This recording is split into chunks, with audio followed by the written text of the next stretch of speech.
Today I'm going to discuss my top 10 tips for growing long, healthy, beautiful hair. I'm just going to give you a sneak peek of each of these tips, all 10, and then I'm going to be posting videos later breaking these down into their own little series. So don't worry, I'll go really into depth about each of these tips in videos to come. I just want to give you the top 10 reasons that I have today. So number 1 on my list is vitamins.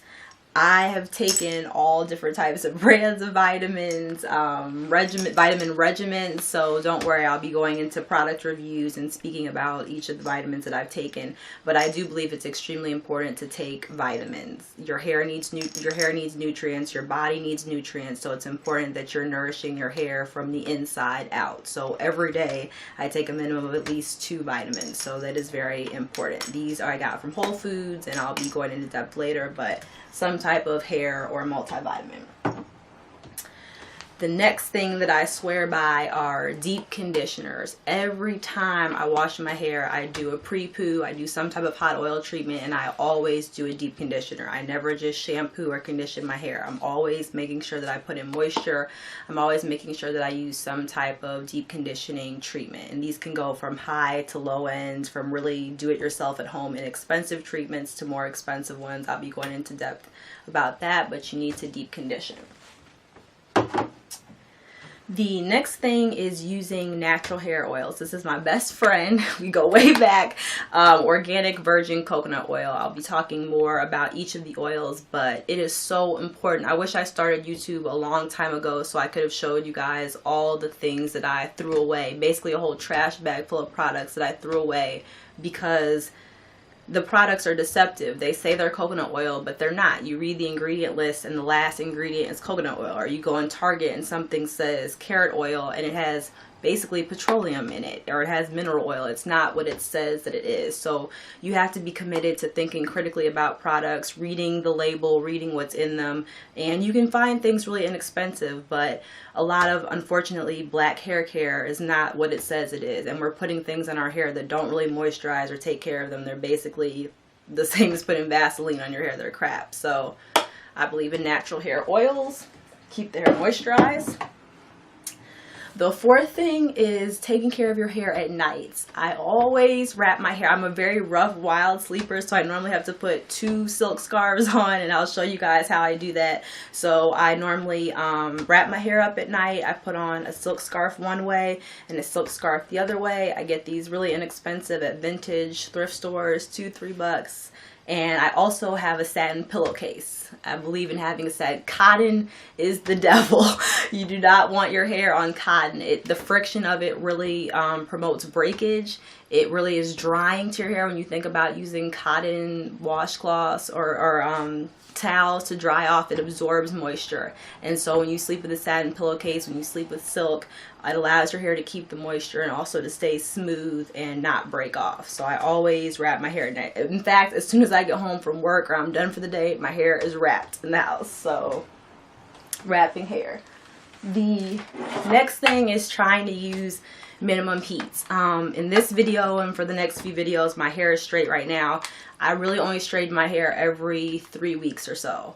And I don't put heat on my hair in between my washes. So I really try to keep my heat to a minimum. I do wear my hair natural and curly sometimes. I will be showing you guys that, the regimen and the products that I use, but really you cannot put heat on your hair every day. You cannot put heat on your edges every day.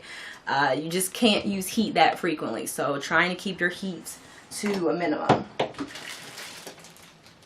The next thing, and I know this will be controversial, and these are things, I'm not an expert, I'm not a licensed cosmetologist, these are things that work for me. So there are a lot of YouTubers out there that have relaxers, there's a lot of YouTubers out there that have texturizers that are able to grow long hair. In my personal journey, and for me, relaxers were something I didn't need and something that unfortunately led to me having hair loss. I've had every color hair under the sun: red, brown, bleach blonde, highlights. I mean, the Keisha Cole blonde hair.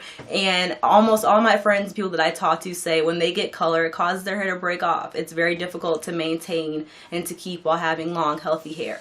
So I made the commitment to, my last relaxer was 5-6 years ago. I don't have any relaxer in my hair anymore. and I don't have any artificial color.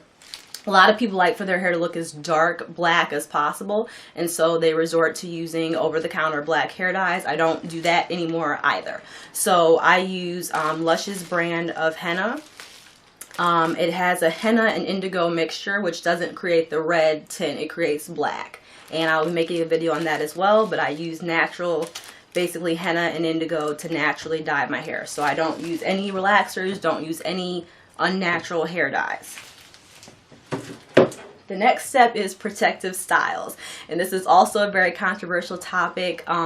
For 2 years I wore my hair in sew-ins. I wore hair extensions, and that's how I basically got a good starter length that I was comfortable with for me to start wearing my hair out. So for me, that was my kind of go-to protective style. But whether yours are buns, whether yours are braids, whether it's twist outs, twists, whatever it is, have some type of protective style in which your hair is able to relax and rest and not be constantly manipulated or constantly exposed to heat.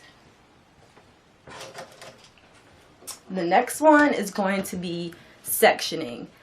And this may sound weird or random, but I am a firm believer. I do my hair all myself now, basically. One of the reasons for that was going to hairstylists, and as my hair started to grow out, having stylists try to rip a blow dryer through my hair or take a fine-tooth comb and start combing, and my hair would be a matted, just crazy mess. And so now I'm very gentle and I take time with my hair.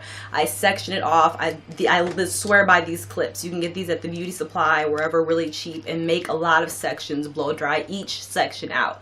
Moisturize and seal each section, straighten each section. Don't get overwhelmed by your hair. Don't have tangles or a lot of hair coming out because you're not taking the time to section off your hair, and make sure that you're paying attention to each area and also the scalp of that area. So that may seem random. I don't hear a lot of women on YouTube talking about that, but it's something that's very important to me, especially at this length.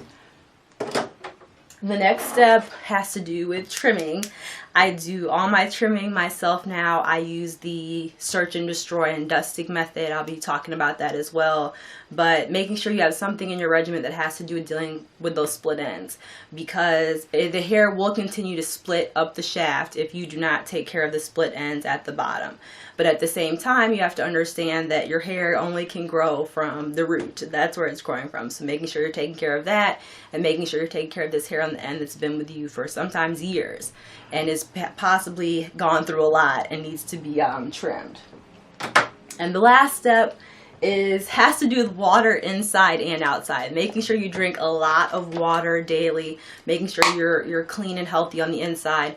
But also, living in DC, the water here is really hard and really harsh. So you want to make sure, if you're living in a city or you're living in an urban environment where the water isn't high quality, or you often don't drink the tap water, a lot of times it can break down your hair as well. So you can go to Home Depot and get a shower head that will kind of purify and filter the water, just like a Brita water pitcher does for your drinking water. And that's going to take out a lot of the harsh minerals and chemicals and make sure you're using high quality purified water on your hair like they would at a hair salon. It's very important, if you do your hair at home, that you have that type of water filter so that you're getting salon quality water that's going over your hair to nourish it, because water is the #1 thing that moisturizes and nourishes your hair. So those are my top 10 tips, and stay tuned please for the future series on breaking down each of these further. Take care.